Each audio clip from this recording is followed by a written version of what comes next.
নমস্কার বন্ধুরা, কেমন আছো সবাই? আশা করি সবাই ভালো আছো। তো আমিও ভালো আছি। তো বন্ধুরা দেখো, কালকের আমার এক ননদের ছেলের বিয়ে ছিল। সেটা হচ্ছে ওই নরেন্দ্রপুরে ননদের বাড়ি।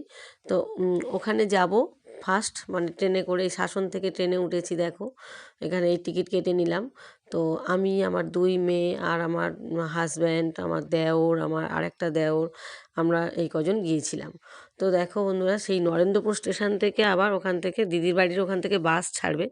তো 3টে বাস করেছিল ওরা, সেখান থেকে আমরা গিয়েছি। এই যে টিকিট কেটে নিয়ে আমরা এখানে অনেক অপেক্ষা করছি। আমার দেওর, আমার বর, এরা আর কি আসবে বলে অপেক্ষা করছি।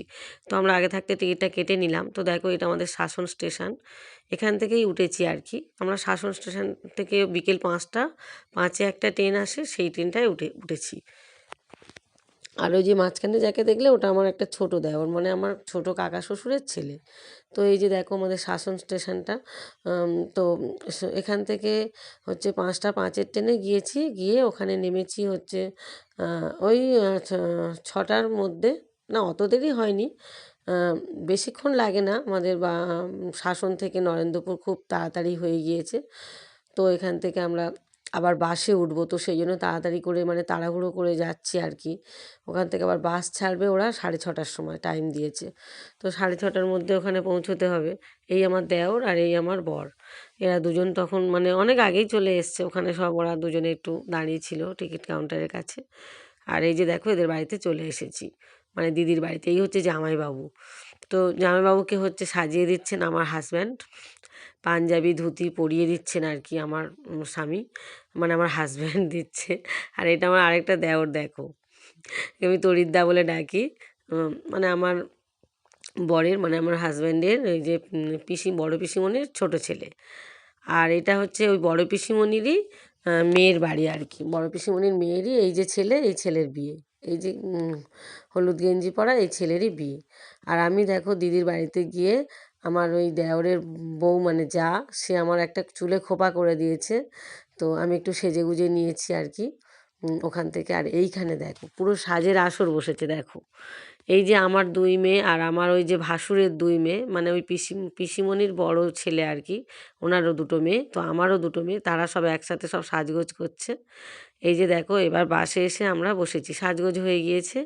এবার সবাই আমরা বাসে এসে বসেছি। তো বাসের জানলার দিকের সিটটাই আমি নিয়েছি বন্ধুরা, কারণ আমার একটু অসুবিধা হয়, মাথা টাথা যন্ত্রণা হয়, বাসে উঠলে আমার একটু কষ্ট হয়। তো সেই জন্য আমি জানলার দিকের সিটটাই নিলাম। তো এই যে দেখো বসে পড়েছি। তো চুলের মধ্যে মানে একটা বড় খোপা করেছিলাম, আর খোপার মধ্যে 5টা গোলাপ লাগিয়েছিলাম। তার মধ্যে দেখছি একটা গোলাপ পড়ে গিয়েছে। কোথায় পড়ে গিয়েছে সেটা আমি আর খুঁজে পেলাম না। 4টে গোলাপ দেখছি ছিল মাথায়, কোথায় পড়েছে এখন আমি জানি না। তো যাই হোক, ওই অবস্থাতেই চলে গেলাম। তো কি সুন্দর সুন্দর করে খোপাটা করে ফুলগুলো লাগিয়ে দিয়েছিল আমার এক জা। তো সে পড়ে গিয়ে আমার একটু মনটা খারাপ হয়ে গেল। তো সে যাই হোক, এই অবস্থাতেই চলে গেলাম, আর তো কিছু করার ছিল না। এই যে দেখো, একটা জায়গায় ফাঁকা লাগছে, এই যে ওখান থেকে একটা গোলাপ পড়ে গিয়েছে। এই যে খোপার একটা জায়গায় ফাঁকা লাগছে, এখানে টোটাল 5টা গোলাপ দিয়ে মানে সাজানো ছিল। তো একটা গোলাপ পড়ে গিয়েছে আর 4টে গোলাপ আছে। তো এই যে নেমে গিয়েছি যেখানে বিয়ে হবে আর কি। ওটা হচ্ছে বেহালা ঠাকুরপুকুরের আরেকটু এগিয়ে, ঠাকুরপুকুর থেকে আরেকটু এগিয়ে। তো এই যে দেখো, এটা একটা মাঠের মধ্যে প্যান্ডেলটা করেছে, আর একটা ক্লাব মতো দেখলাম সেখানে আর কি প্যান্ডেলটা হয়েছে। তো দেখো প্যান্ডেলটার গেটটা দেখো কি সুন্দর সাজিয়েছে, গেটটা কিন্তু দারুণ সাজিয়েছে। প্যান্ডেলটাও কিন্তু খুব সুন্দর সাজিয়েছে। এই যে আমার মেয়ে, বড় মেয়ে, ছোটো মেয়ে আগে ঢুকে গিয়েছে। তো এই যে দেখো, এবার আমাদের যে ভাগনাবাবুর কিছু ভিডিও ছবি তোলা হচ্ছে, সব ক্যামেরাম্যানরা তুলছে, আর ভাগনাবাবু পোজ দিচ্ছে আর কি, বিভিন্ন রকমের পোজ দিচ্ছে। আজকে আমাদের ভাগনাবাবুর দিন, সেই জন্য ভাগনাবাবু আমাদের দিকে তাকিয়ে একটু হাসলো, তাকিয়ে হেসে এবার ছবি পোজ দিচ্ছে। তো দেখো, আমি তো প্রথমে বিয়েবাড়িতে ঢুকেই আগে স্টার্টারের দিকে চলে যাই। স্টার্টারে কী কী করেছে তোমাদেরকে একটু দেখাই। ফুচকা তো করেই সমস্ত স্টার্টারে, সেটা তো তোমরা জানো বন্ধুরা, ফুচকা তো করতেই হবে। ও এইখানে বিয়ের আসরটা দেখো বন্ধুরা, এইখানে বিয়েটা হবে। বিয়েটা কিন্তু অনেক রাতে হবে, তার আগে আমরা চলে এসেছি, কারণ আমাদের আবার ফিরতে হবে।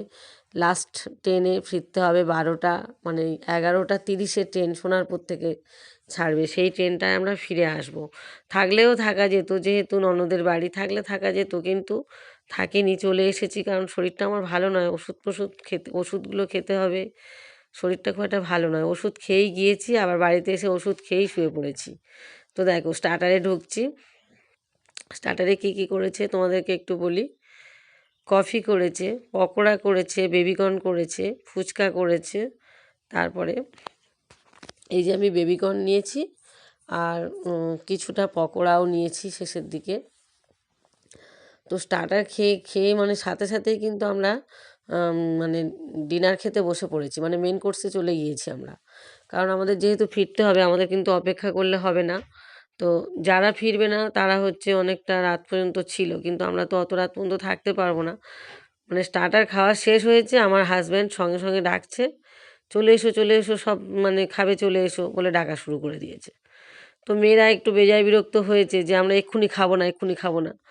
তো আবার আমার হাজব্যান্ড বোঝালো তাদেরকে যে দেখ, আমরা এখন না খেলে আমরা ফিরতে পারবো না, কারণ আমাদের ট্রেনটা হচ্ছে সোনারপুর থেকে ছাড়বে 11টা 30-এ। তো সেইভাবেই কিন্তু আমাদের একটা বাস ওখানে নামিয়ে দেওয়ার কথা, মানে যারা যারা আমরা সোনারপুর স্টেশন থেকে উঠবো সেই বাসটা ভর্তি হয়ে ওরা আগে নামিয়ে দেবে। তো সেইভাবে আমরা মানে খেয়ে নিতে হবে। তো আমি একটু পকোড়া ভালোবাসি, তো তো দুবার করে পকোড়া নিলাম, একটু বেবিকর্ন নিলাম, এগুলো আমি একটু খুব খেতে ভালোবাসি।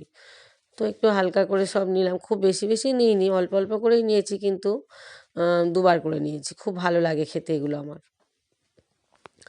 তো দেখো বন্ধুরা, এই যে ভাগনার বিয়েতে সাজটা কিন্তু আমার ছোটো মেয়ে আমাকে সাজিয়ে দিয়েছে, আর চুলের খোপাটা আমার একটা যা করে দিয়েছে, ফুল টুল লাগিয়ে দিয়ে খুব সুন্দর করে একটা খোপা করে দিয়েছে। আর আমার ছোটো মেয়ে আমাকে সমস্ত কিছু সাজিয়ে দিয়েছে, মানে মুখের মেকআপ টেকআপ সব ওই করে দিয়েছে। তো আমার সাজটা কেমন হয়েছে বিয়ের দিন সেটা কিন্তু তোমরা কমেন্ট করে জানাবে, কমেন্টে জানাবে কেমন হয়েছে আমার সাজটা। তো দেখো ফুচকাটা আমি খাইনি কিন্তু, কারণ ফুচকাটা খেলে আমার আবার একটু অ্যাসিডিটি হওয়ার ভয় আছে, অ্যাসিড হয়ে যায় ফুচকা খেলে। তো সেই জন্য ফুচকাটা আমি বাদ দিয়ে দিয়েছি, দিয়ে অন্য জিনিসগুলো খেয়েছি। কফিটাও খাওয়ার সময়টা ঠিক হয়নি, কারণ আমি পকোড়া আর বেবিকর্নটা একটু বেশি করে খেয়ে নিয়েছি। নিয়ে এবার দেখো এই যে মেন কোর্সের দিকে চলে যাচ্ছি। মেন কোর্সে কী কী করেছে সেটা তো তোমাদেরকে জানাবো, সবই তোমরা জানতে পারবে কী কী করেছে। তো এই যে বসে পড়েছি এবার খাবো বলে। তো আমি ভাবলাম যার বিয়েতে মানে যার বিয়েতে এসেছি তার তো একটু ছবি তুলতে হবে, তারপরে তার একটু ভিডিও তুলতে হবে। তো সেই জন্য আমি আমার হাজব্যান্ডকে বললাম যে তোমরা বসো, আমি এক্ষুনি আসছি বলে একদম সাইডেই দেখলাম যে মানে কনে যেখানে মানে সাজাচ্ছে সেখানে আর কি একটু গেলাম। তো এখান থেকে আমি এই বেসিন থেকে ভালো করে হাতটা হ্যান্ড ওয়াশ দিয়ে পরিষ্কার করে ধুয়ে নিলাম, নিয়ে তারপরে এই যে খেতে আসছি আর কি। তো তার আগে, খেতে আসার আগে আমি একটু এই যে আমাদের ভাগনা বউ মানে নতুন বৌমা, তার একটা ছবি এই যে তুলে নিলাম, ভিডিও কয়েকটা ছবি তুলে নিলাম আর একটু ভিডিও তুলে নিলাম। তো তারপরে ওটা করে তারপরে এসে আমি খেতে বসেছি। তো দেখো প্রথমেই হচ্ছে কড়াইশুঁটির কচুরি আর এই যে চানা মশলা। কড়াইশুঁটির কচুরি আর চানা মশলাটা কিন্তু খুব ভালো মানে হয়েছিল, আমার তো খুবই খেতে ভালো লেগেছিল, কিন্তু আমি বেশি খাইনি, একটাই নিয়েছি, খুব বেশি নিইনি আমি, কারণ আমি তো অন্য জিনিস আরও খাবো বলে এত কিছু। এটা দেখো ডিমের ডেভিল করেছে, আর হচ্ছে এই যে স্যালাড পাতে দিয়ে দিয়েছে, আর এই যে একটু সস দিয়ে দিয়েছে, সস দিয়ে ডিমের ডেভিলটা খাওয়ার জন্য আর কি সস দিয়েছে। তো আমি ডিমের ডেভিলটা কীভাবে খাই বন্ধুরা দেখো, পুরোটা ছাড়িয়ে ওপর থেকে খোসাগুলো সব ফেলে দিলাম, দিয়ে ডিমটা আমি সসে একটু ডুবিয়ে ডুবিয়ে খেয়ে নিলাম। তারপরে দিল ফ্রাইড রাইস দিয়ে গেছে। তারপরে ফ্রাইড রাইসের সাথে ওরা দই কাতলাও করেছে আর চিকেন কস্তুরি করেছে, চিকেন মানে কস্তুরি, চিকেন মশলা নয় ওটা, চিকেন কস্তুরি। প্রথমে দই কাতলাটা দিল, তো দই কাতলা দিলে দই কাতলা দিয়ে একটু খেয়ে নিলাম, তারপরে হচ্ছে চিকেন কস্তুরি দিয়ে গেছে। তো কেন জানি না বন্ধুরা, চিকেন কস্তুরিটা কিন্তু আমার খেতে ভালো লাগেনি খুব একটা। ফ্রাইড রাইসের সাথে চিলি চিকেনটা খুব ভালো যায়, চিলি চিকেনটা হলে আমার খুবই ভালো লাগতো, কিন্তু চিকেন কস্তুরিটা আমার মানে খুব একটা টেস্ট লাগলো না মুখে, ভালো লাগেনি খেতে। তো যাই হোক, ওরা যেটা ভালো বুঝেছে সেই রকম করেছে আর কি। সব রকম আয়োজনই হয়েছে, ভালোই আয়োজন হয়েছে, কিন্তু এই চিকেন কস্তুরিটা আমার আর কি ভালো লাগেনি। তো তারপরে চাটনি, পাঁপড়, মিষ্টি, আইসক্রিম, তারপরে স্বাদমলার পাতা, যেমন যেমন দেয় আর কি সব রকমই দিয়ে গেল। তো মিষ্টি দুরকম করেছিল, রসগোল্লা আর সন্দেশ। তো সন্দেশটা আমি খাইনি, রসগোল্লাটা খেয়েছি। এই দেখো এই যে জাটা, এই জা আমার চুলের খোপাটা করে দিয়েছে। আর এই যে বড় দিদি, ওই জা, এরা দুই জা, মানে আমার বড় পিসিমণির এই দুটো ছেলের বউ আর কি। আর এই চারজনকে দেখো, এই যে আমার ভাসুরের দুটো মেয়ে আর আমার দুই মেয়ে, এই যে বড় মেয়ে, ভাসুরের বড় মেয়ে আর ওই ছোটো মেয়ে আর আমার এই দুই মেয়ে। তো এই চারজনে যখন এক জায়গায় কোথাও জমা হয় তো এদের তো মানে আনন্দই আনন্দ। তো দেখো বন্ধুরা, তো সবাই